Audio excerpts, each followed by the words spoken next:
Court interpreted Articles 33 and 49 together, given that each provision complements the other.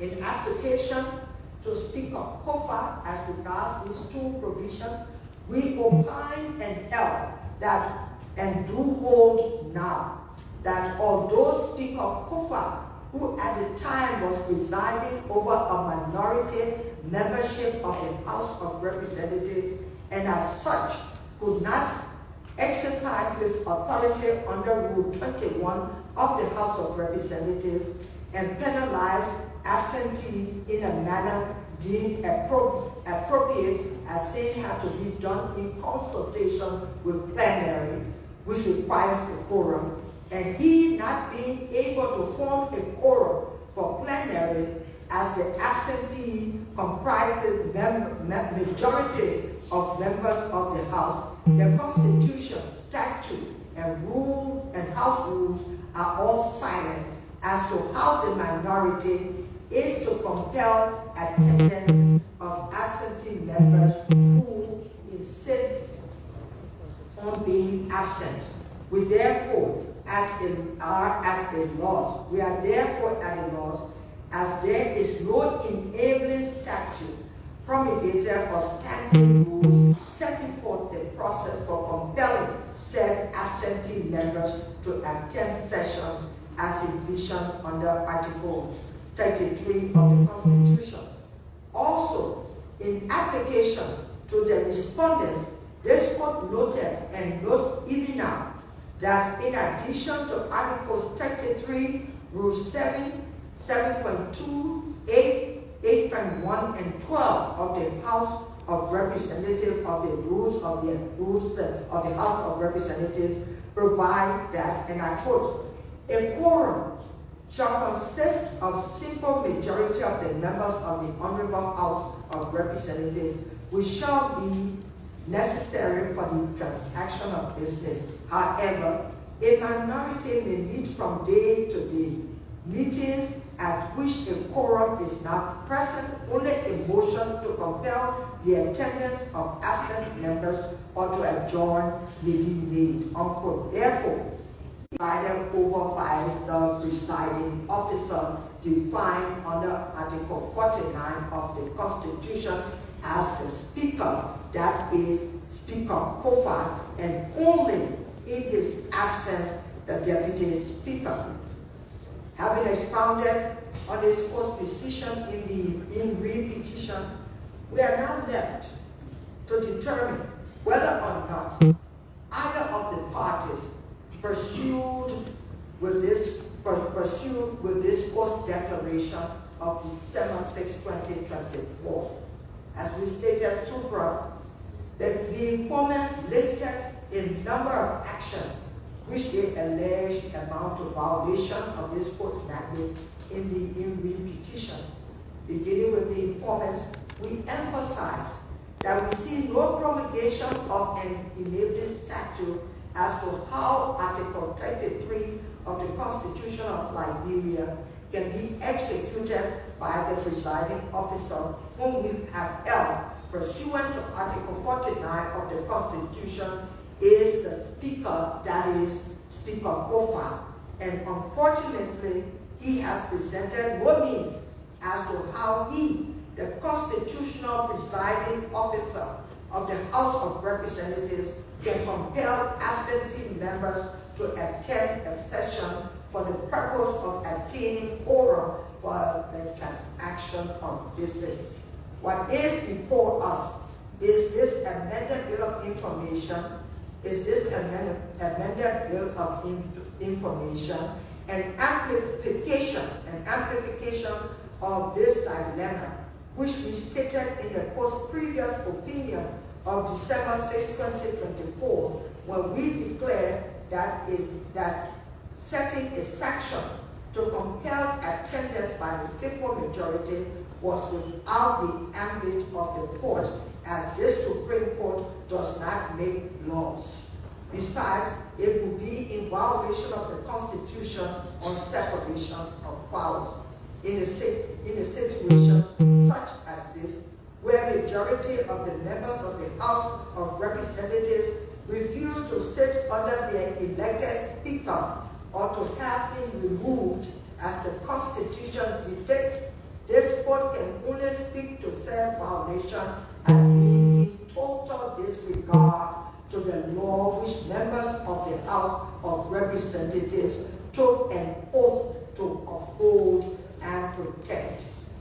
As to the respondents, we similarly ask the question, have you pursued this court's declaration of December 6, 2024, especially as we have espoused herein?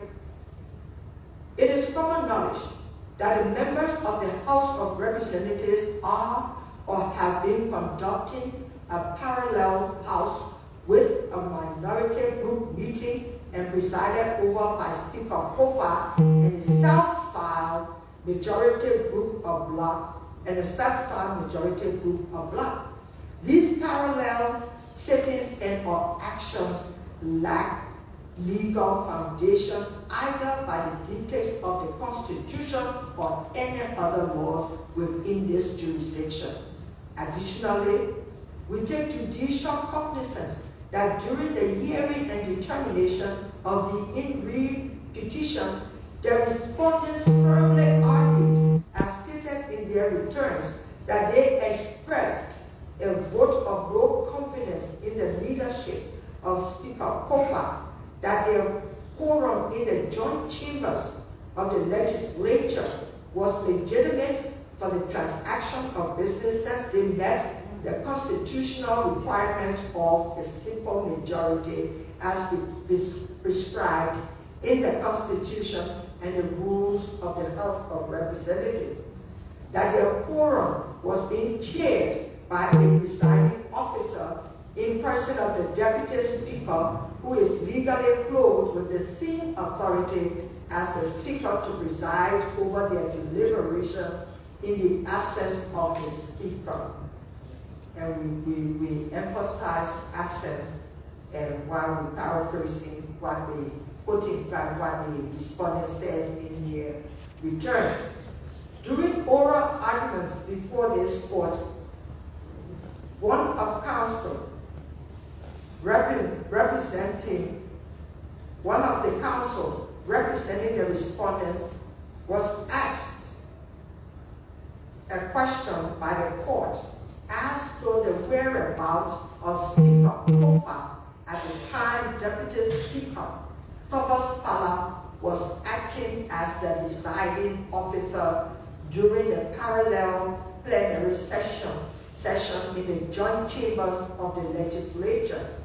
In response thereto, the respondents' counsel stated that Speaker Koffa was, and I quote, in another room, unquote, within the confines of the legislature.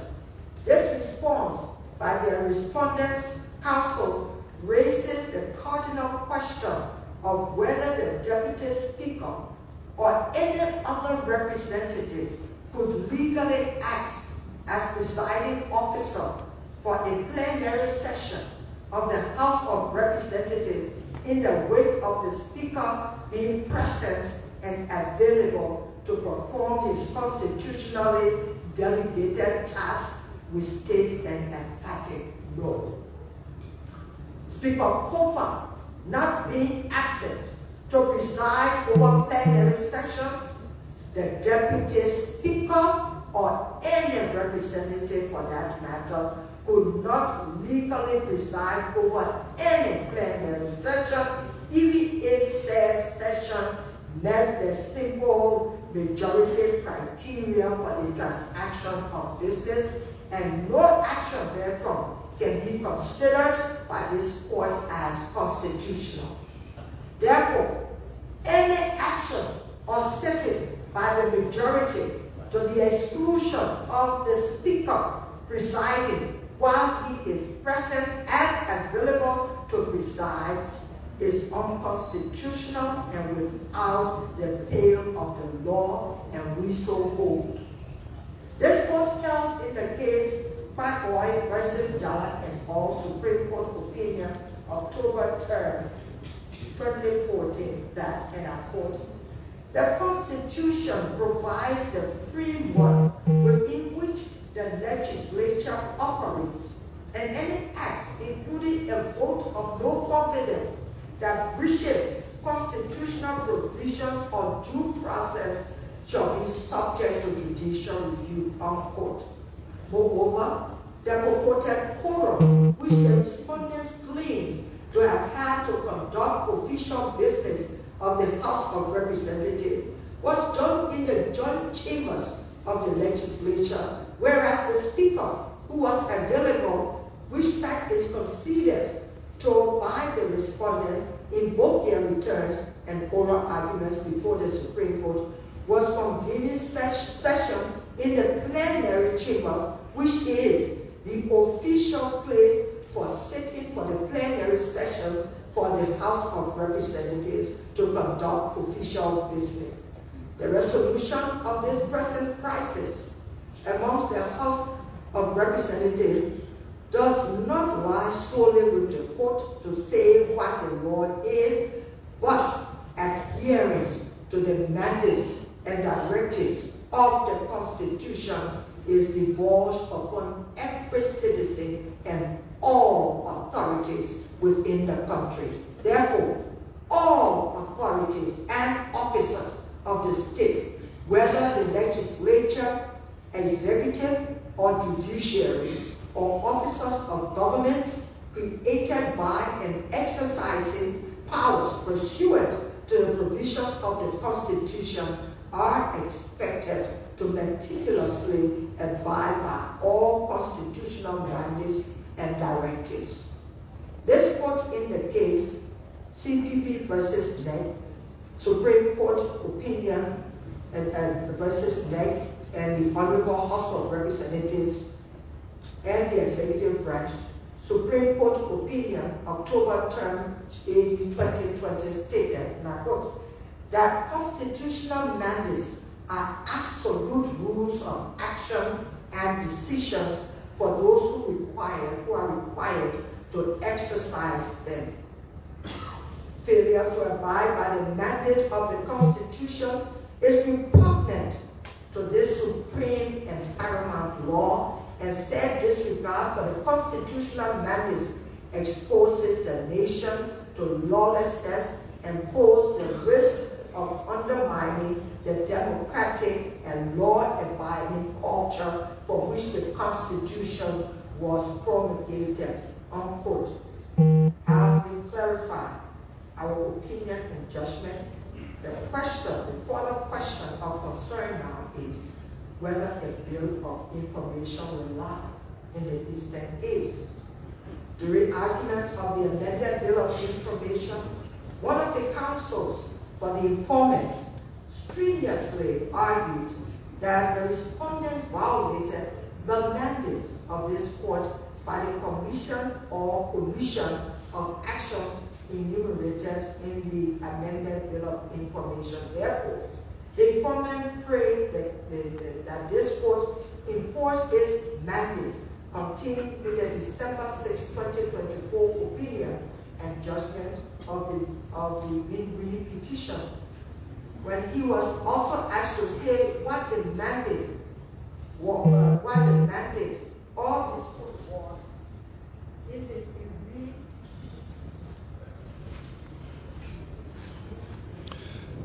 Folks, stay with Spoon TV and I'm Sylvester Chaplin, Little Trick of Electricity. Also asked to say what the mandate of this court was in the petition.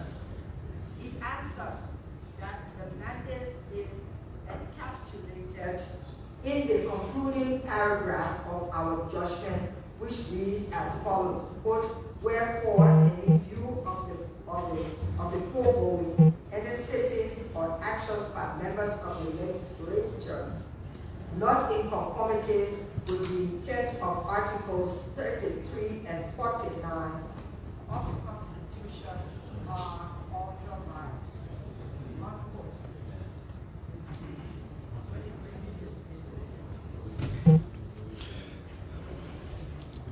Again, the the nations are trying to On the other get the hand, South Street. and as earlier stated in his opinion, one of the counsels for the respondents, also relying on our judgment, argued that the respondents did not violate this court's mandate and therefore urged this court to be, quote, definitive and exact in its disposition of this amended bill of information, so that its ruling of December 6, 2024 will not be susceptible to more than one interpretation, unquote. In a plethora of Supreme Court opinions, this court has unwaveringly and consistently recognized that only a bill of information can remove uncertainty from its judgment or correct the enforcement of its judgment. And we have a variety of cases there, starting from 2000 to 2015. Now, since it is obvious that all the parties before the court, including the Minister of Justice, seem to be at variance with respect to what constitutes our opinion and mandate of December 6, 2024, and have advanced their own personal interpretations of what the law is, it is imperative that in keeping with our precedent espoused in the aforementioned cases, it is necessary for the purpose of constitutional clarity and respect for the rule of law to grant this bill of information insofar as it relates to the parties' uncertainty of the December 6, 2024 opinion and judgment of the court. Wherefore, and in view of the foregoing, the bill of information is granted for the reasons stated herein, and the court majority block unquote are hereby mandated to operate in accordance with the Supreme Court's interpretation of Articles 33 and 49 of the Constitution as contained in the court's opinion and judgment of December 6, 2024, and further clarified in this opinion.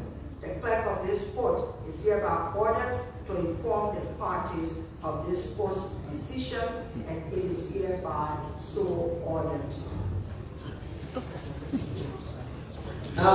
Spoon TV, I'm Sylvester. You listen to the Chief Justice of the Republic of Liberia giving the period of information.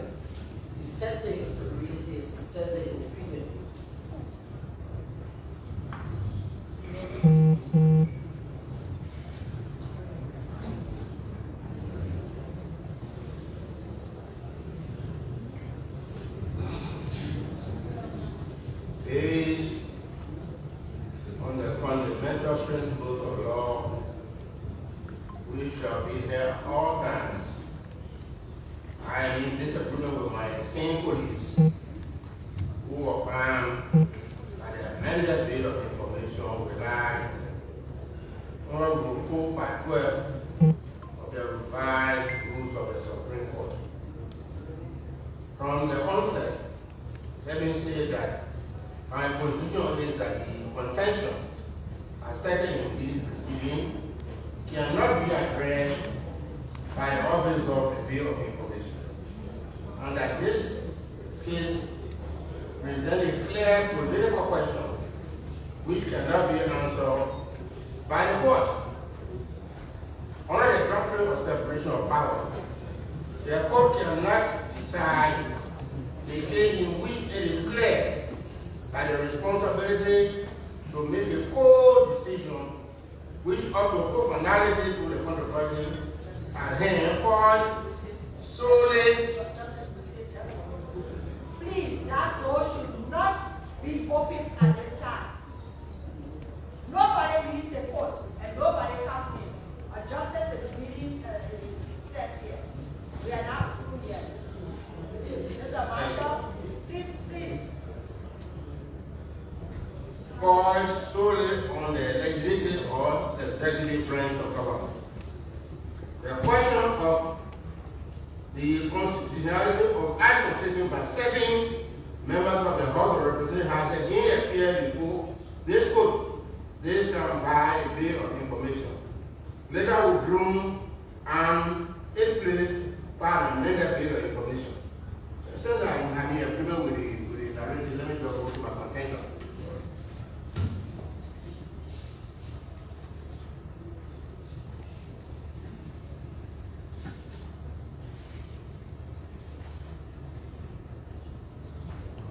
From the above 5 and 7 stage, the prime issue that claim my attention are 1, the Office of Bill of Information in our jurisdiction. 2, the action of the majority Bloc in passing the fiscal budget of 2025, which was subsequently confirmed by the Liberian Senate. And 3, the functioning and operation of the Liberian government under the approved budget of 2025. I shall discuss the issue in the order presented. But before proceeding, I wish to make the following observations.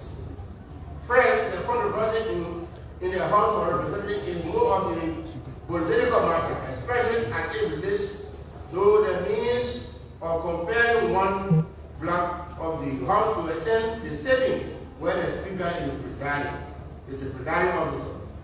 As we stated in our last judgment, neither the Constitution of 1986 nor the rules of the House of Representatives set a procedure for comparing members who fail to attend the session.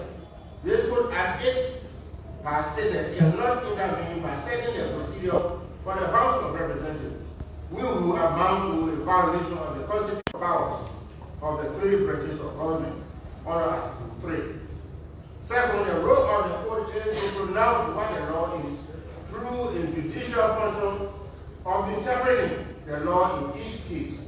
In the current controversy, this court was clear by declaring that any setting of the legislation not consistent with the intent of Article 33 and Article 8 authorized the responsibility to adhere to the provision of the 2 articles read with the House of Representatives, who are lawmakers and who should know that the Constitution is the supreme law of this country and its provisions are binding on authorities, including the legislature, Article 2.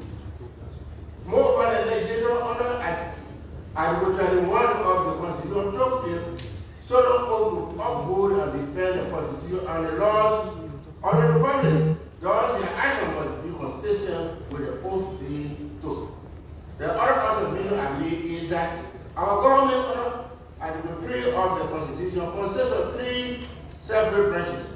3 separate coordinated branches, in my opinion, speak to a relationship between the 3 branches for the effective and efficient running of the government, to preserve law and order, and maintain peaceful coexistence. If one branch fails this responsibility by ignoring the Constitution and the laws of Liberia, that is pushing the country into a dangerous territory and unhealthy for our nation.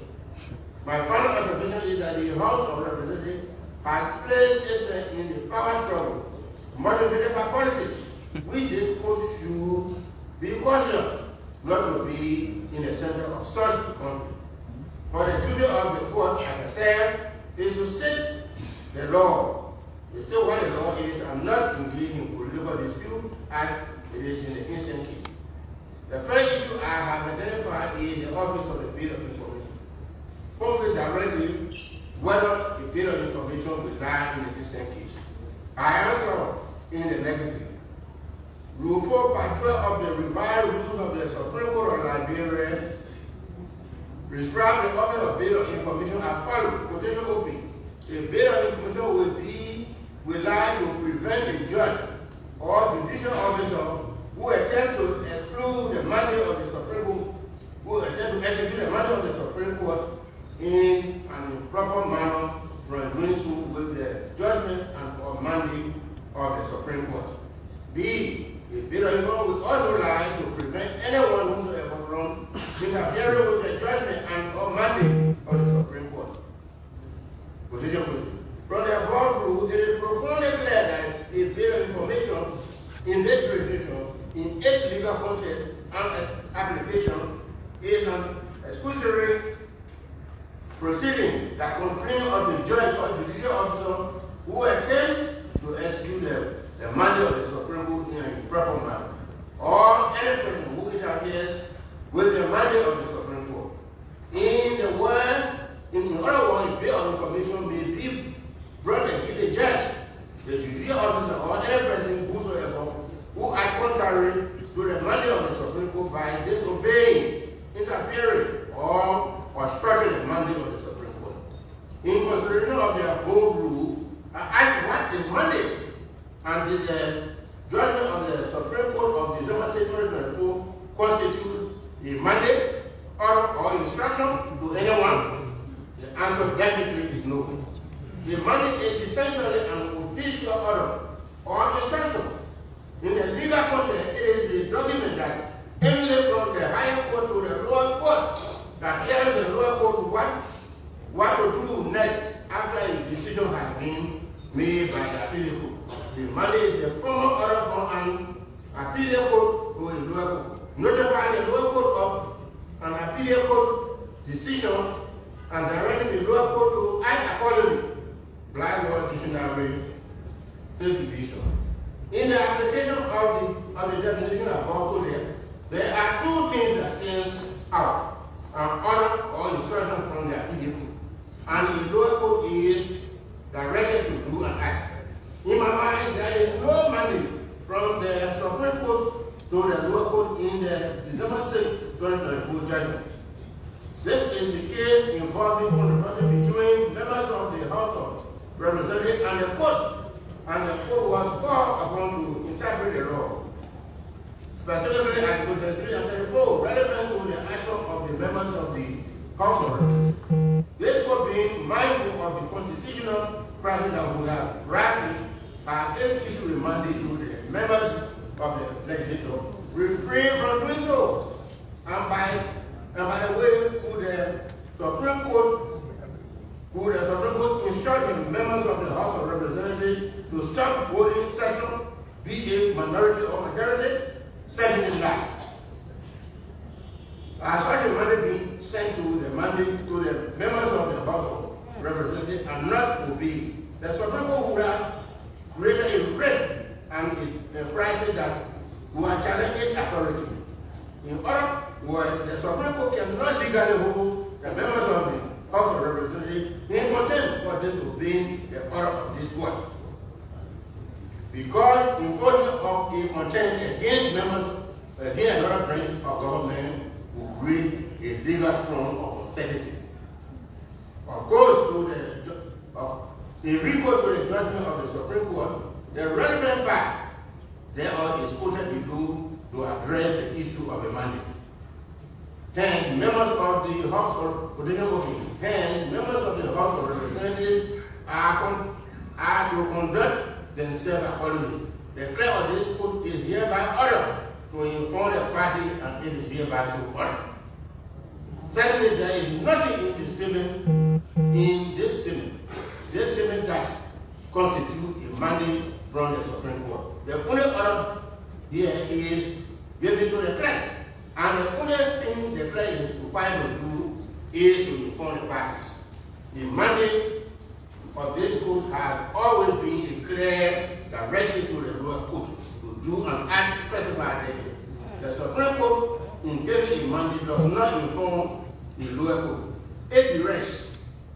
Hence, the Supreme Court orders the clerk of court to inform the parties of a judgment without any instruction or direction to the parties. More besides, the prayer of the foreign informer really does continue open. Thereby, pray to declare the action of the purported Speaker Koffa and members of the majority black non-involved at the issue, and session hearing decision that violate the court's ruling and final judgment ultra-violent and unconstitutional. The question my only choose to know is, how can the Bill of Information act to declare action unconstitutional when a bill of information is supposed to be ordered. In the bill of information, the prayer can never legally be a request to declare an action or to declare an act or action unconstitutional as an illegal as contained in the current informal prayer put there above.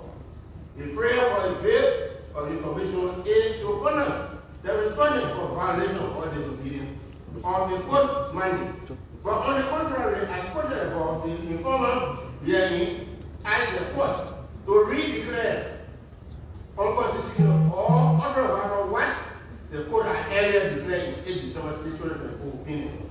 And unfortunately, majority police proceeded to redeclare, re-clarify, and explain the judgment of December 2024 contrary to Rule 4, Part 12 of the Supreme Court. This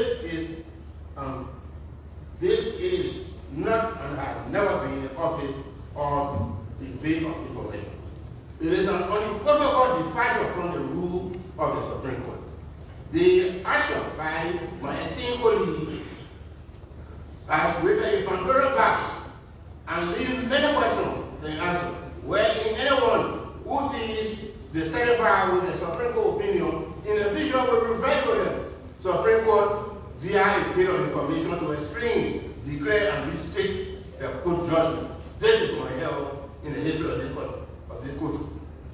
I am of the strong conviction that whether right or wrong, the informal bill of information came to this court through an improper manner or in our Liberian parliament through a back door, and therefore unacceptable in the face of Rule 5, Part 12 of the current Supreme Court rule. This court cannot and should not encourage a party litigant to pursue what may be their right through a wrong path, as two wrong cannot make it right. My majority colleague cannot disagree with me that a petition for a read the Constitution is a declaratory judgment, because it prays for a request to the court to declare certain act or law unconstitutional. So when such a bill of information before the Supreme Court, I read at 2020 in the case ECOWA ban for investment and development versus United Commodity Incorporated, a declaratory judgment was filed in a civil court, and a losing party prayed for a fee to the Supreme Court. The Supreme Court having heard the fee, eventually ordered the civil court to resume jurisdiction and impose the payment of the money judgment. That mandate of the Supreme Court was challenged through a bill of information, and this court was compelled to concede and will consider the standard of the bill of information and rule reverse itself and send order below for the party who right was declared to file and approve the action.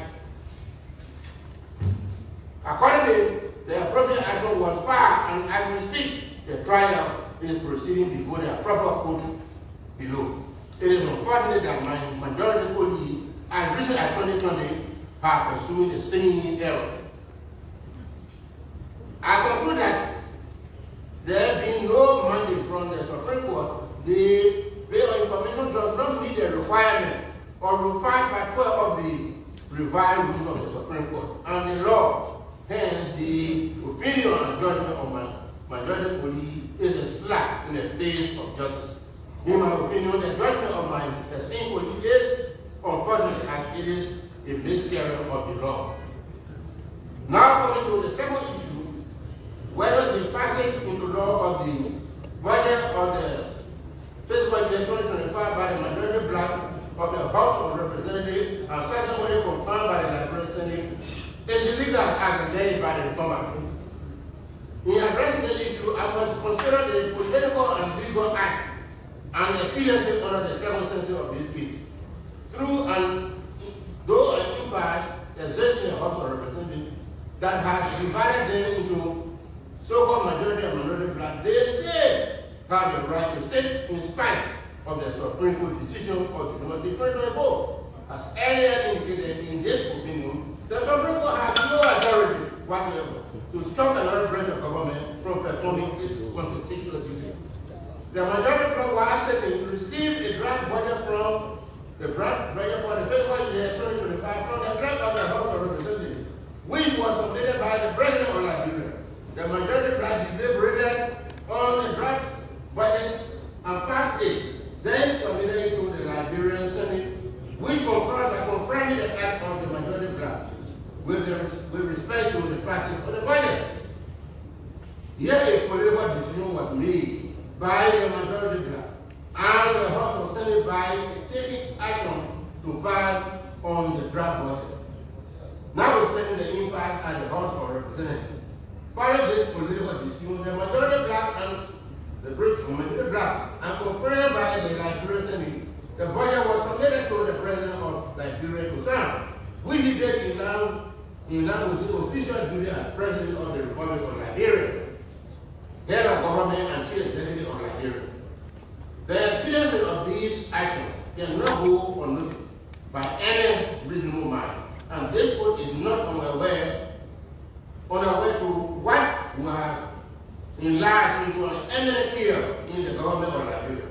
I am restating the circumstances that would have led to a clear and total collapse of the government of Liberia.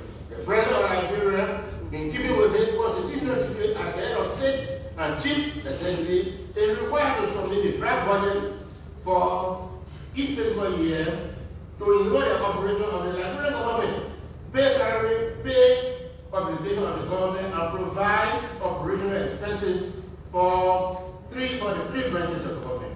And by law, the fiscal budget for 2025 should have been submitted to the House of Representatives before October 10, 2024. What then would the President have done in the midst of the divided members of the House of Representatives?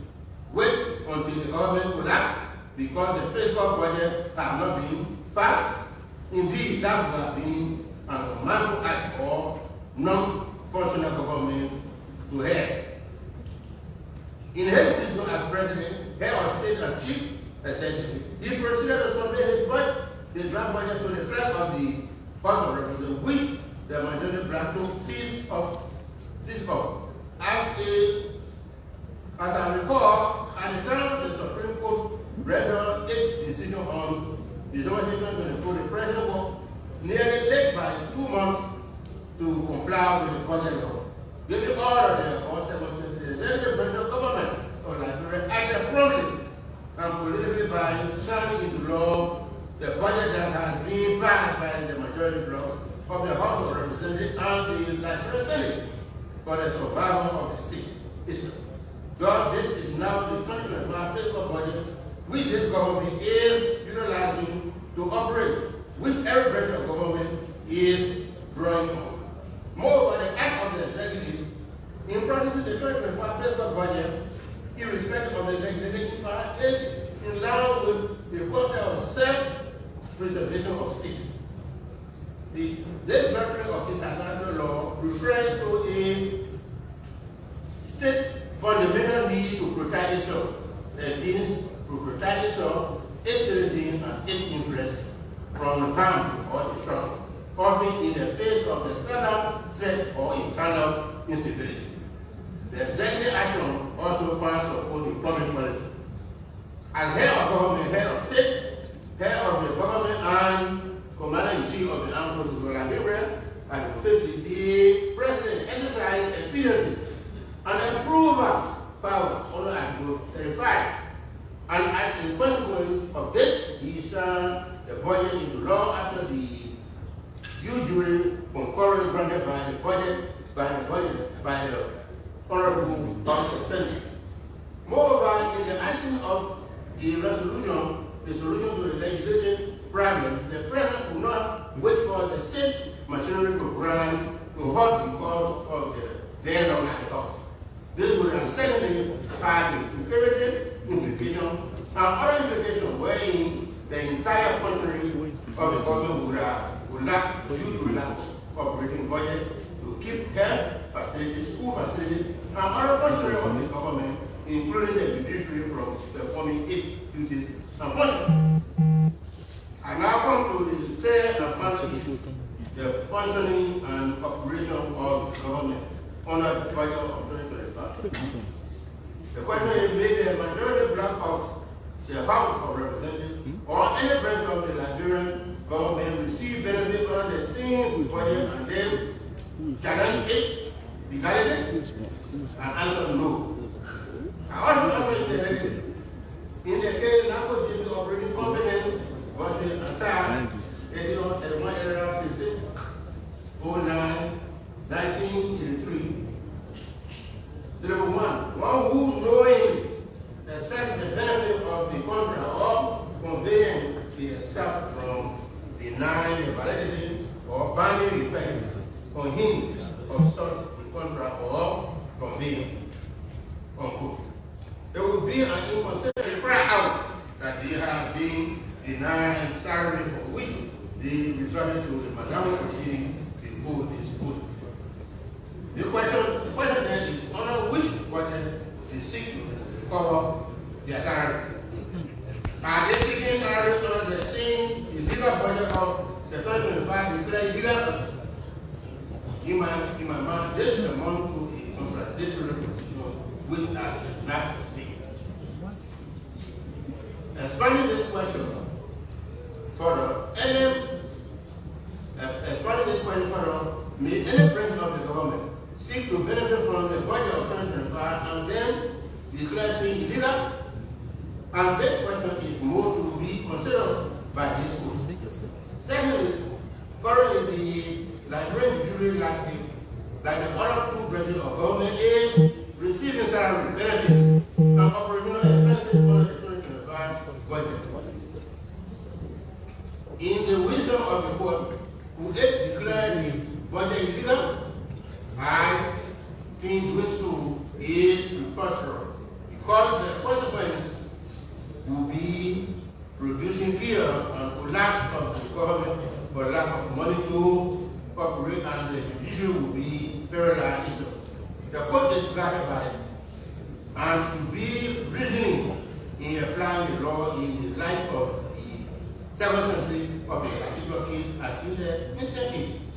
The preservation of our government, maintaining our security, peace, and orderliness in our society are embodiment in the judicial pronouncement of what the law is.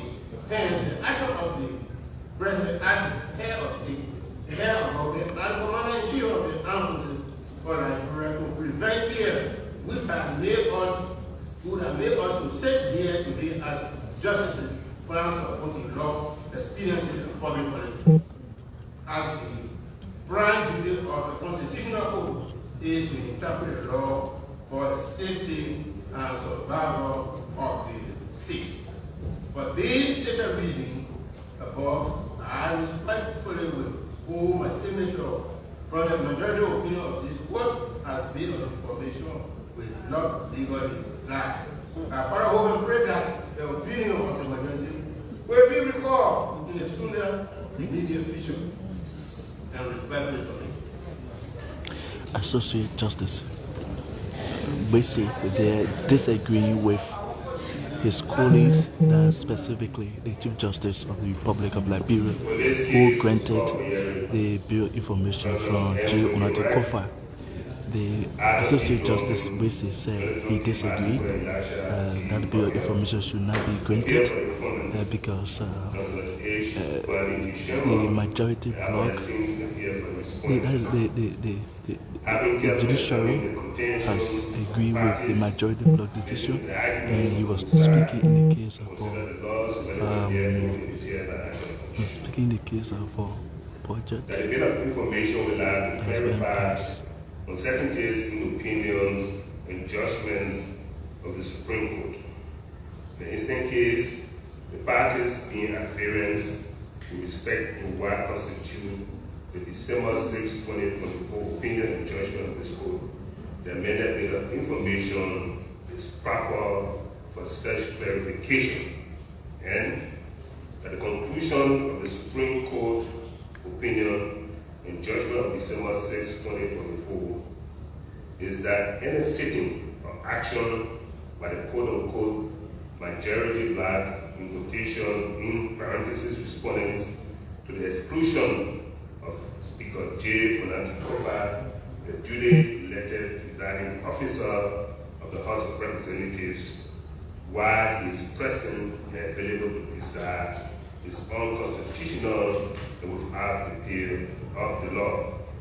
Wherefore, in view of the foregoing, the amended bill of information is granted for the reasons stated in the opinion of this judgment, the quote-unquote majority black, in parentheses, respondents, is hereby mandated to operate in accordance with the Supreme Court's interpretation of Articles 33 and 49 of the Constitution as contained in the Court's opinion and judgment of December 6, 2024, and further clarified in the opinion of this judgment. The clerk of this court is hereby ordered to inform the parties of this court's decision, and it is hereby so ordered. Giving on our hands in the seal of the Supreme Court of Liberia is 23rd day of April, AD 2025. Signed, Senator your Chief Justice, Supreme Court of Liberia. Protocol, Associate Justice, Supreme Court of Liberia. Joseph B. Gaba, Associate Justice, Supreme Court of Liberia. Senator Clinton Johnson, Associate Justice, Supreme Court of Liberia. Note, Mr. Justice Yami Goku, Senior, having dissented, did not sign this judgment.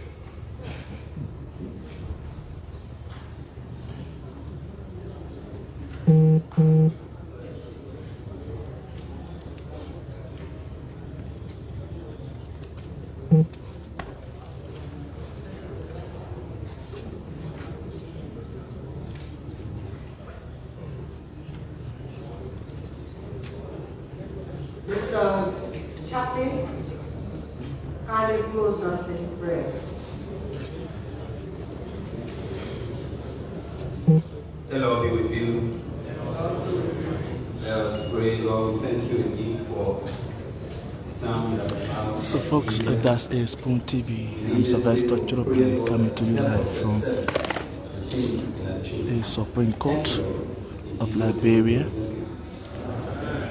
So Mr. Deputy Marshal, this court will adjourn now to meet tomorrow morning at 11 a.m.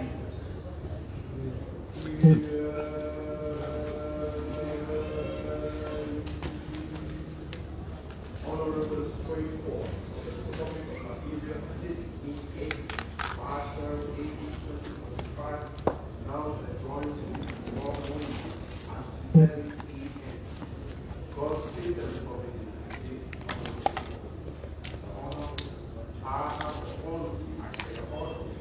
Join this session tomorrow morning at 11 a.m.